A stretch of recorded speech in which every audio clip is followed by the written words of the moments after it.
ও মা গো, কি হলো গো? ও গো, কে কোথায় আছো গো? মানুষটা তো এক্ষুনি বসেছিল, আর তারপরে না না না, আমি বরং বৈদ্যকে ডেকে আনি গিয়ে।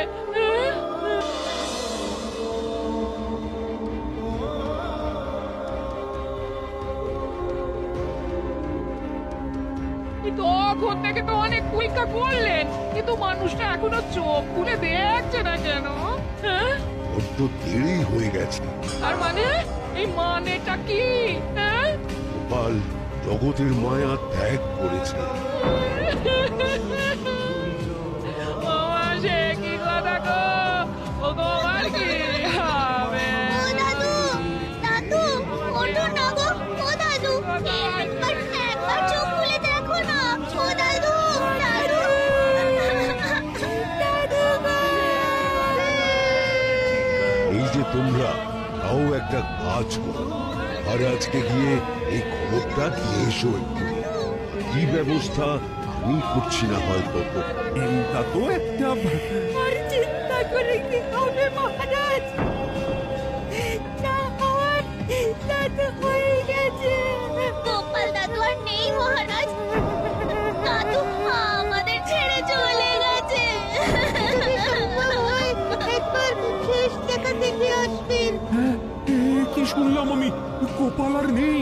এমনটা তো একটুও ভাবতে পারিনি। আজ কি দুর্যোগ নেমে এলো এখানে, গোপাল আর নেই, এমনও শুন। না না না, ব্যাপারটা ভালো হলো না। চলো চলো, সবাই মিলে গোপালের বাড়ি যাই। হ্যাঁ হ্যাঁ হ্যাঁ, তাই চলুন মহারাজ। গোপাল আমাদের এতদিনের সাথী, গোপালের শেষ যাত্রায় আমরাই কাঁধ দেব না হয়।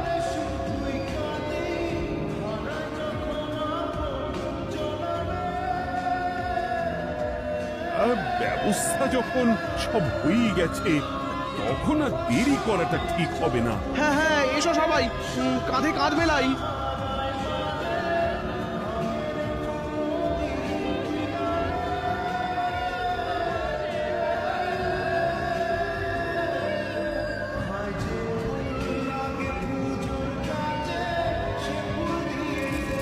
ওই দৃশ্য কিনা শেষে আমাকে দেখতে হলো, কিন্তু তবু আমার খুব জানতে ইচ্ছে করছে, বাচ্চারা ঘুড়ি ভর্তি মোহর অলংকার সব ছড়াতে ছড়াতে যাচ্ছে কেন?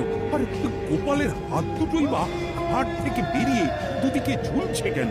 মহারাজ, আর একটা ব্যাপার কি আপনি লক্ষ্য করেছেন?